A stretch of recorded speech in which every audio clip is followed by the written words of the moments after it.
আগামী 26 এপ্রিল 2025 তথা কাল শনিবারের পরের শনিবারে ঢাকা সোহরাওয়ার্দী উদ্যানে ম্যাস গ্যাদারিং ফর প্যালেস্টাইন একটা প্রোগ্রাম বাংলাদেশের আহলে সুন্নাত ওয়াল জামাত মতাদর্শের যারা আছে, বাংলাদেশের মধ্যে প্রায় 12,000 দরবার আছে। সুবহানাল্লাহ বলেন। কয় হাজার দরবার? সুন্নি আশিকে রাসূলরা ডাক দিয়েছেন সকলে একত্রিত হবেন, জামায়াত হবেন। কি রকম জামায়াত?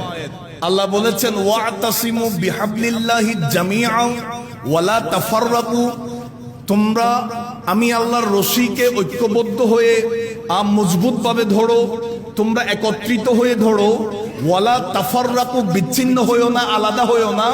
আমরা তো এমন অনেক জমায়েত দেখেছি যেখানে সবাই এসেছে, যেখানে রাসূলুল্লাহর নারায়ে রিসালাত বাদ দিয়ে দিছে। নাউজুবিল্লাহ বলেন। আমার বাবারা ভাইয়েরা পয়েন্টটা খেয়াল করবেন, রাসূলকে বাদ দিয়ে কেউ জান্নাতে যেতে চাইলে যাওয়ার সুযোগ আছে? ফেরেশতারা যাইতে দিবে? রাসূল বাদ দিয়ে বলে যে আমরা কোরআনের ডাক দিলাম, হুঙ্কার দিলাম, একত্রিত হলাম, এগুলা নয়। আমরা আশিকে রাসূলরা অন্তরে রাসূলুল্লাহর প্রেম নিয়ে আমরা মাঠে নামবো। কথা বলেন ঠিক কিনা? আমাদের অন্তরে হুব্বে মুস্তাফা থাকতে হবে। ওয়াল্লাহি আল্লাহর কসম করে বলি, সেই বদরের ময়দান আমাদেরকে সাক্ষী দিচ্ছে। সাহাবায়ে কেরামরা বৃদ্ধ অবস্থায় দাড়ি সাদা হয়ে গেছে, হাতের মধ্যে কোনো তলোয়ার নাই। ওই কাফেরদের যেরকম অস্ত্র শস্ত্র, তাদের মধ্যে হাতিয়ার আছে, মুসলমানদের মধ্যে কিচ্ছু নাই, একেবারে নাই বললেই নাই। যেখানে 313 জন মাত্র বদরি সাহাবী, তাদের মনে এক বিন্দু পরিমাণও এটা আসে নাই যে আমরা কি কাফেরদের সাথে পারবো, তাদের সাথে কি মোকাবেলা করার শক্তি আছে। তাদের মধ্যে অস্ত্রের শক্তি ছিল না, হাতিয়ারের শক্তি ছিল না, তাদের মধ্যে ঈমানি শক্তি ছিল।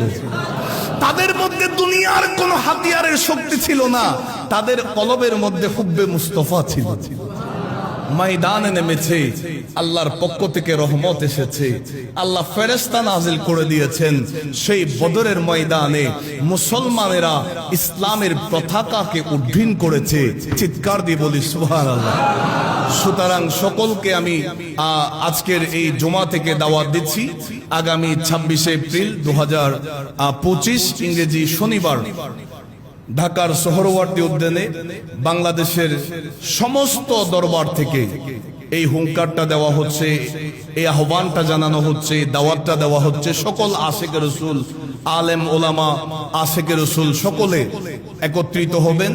সেই মুসলমানদের পক্ষে, ফিলিস্তিনের মুসলিম মুসলমানের পক্ষে যারা জালেম, আমাদের মুসলমান ভাইদের উপর যারা নির্যাতন করছে, নিপীড়ন চালাচ্ছে, তাদের বিরুদ্ধে সকলে একত্রিত হবে ইনশাআল্লাহ। আল্লাহ তাআলা এই প্রোগ্রামকে আজিমুশ শান কামিয়াবি দান করুন। আল্লাহ যে বলেছেন জামিআও, আল্লাহ আমাদেরকে সুন্নি মুসলমানদেরকে ঐক্যবদ্ধ হয়ে থাকার তৌফিক দান করুন। আল্লাহর রশিকে, আল্লাহর নবীর সুন্নাহকে মজবুত ভাবে ধরার তৌফিক দান করুন। ওয়া আখির দাওয়ানা আলহামদুলিল্লাহি রাব্বিল আলামিন। ওয়াসসালামু আলাইকুম ওয়া রাহমাতুল্লাহ।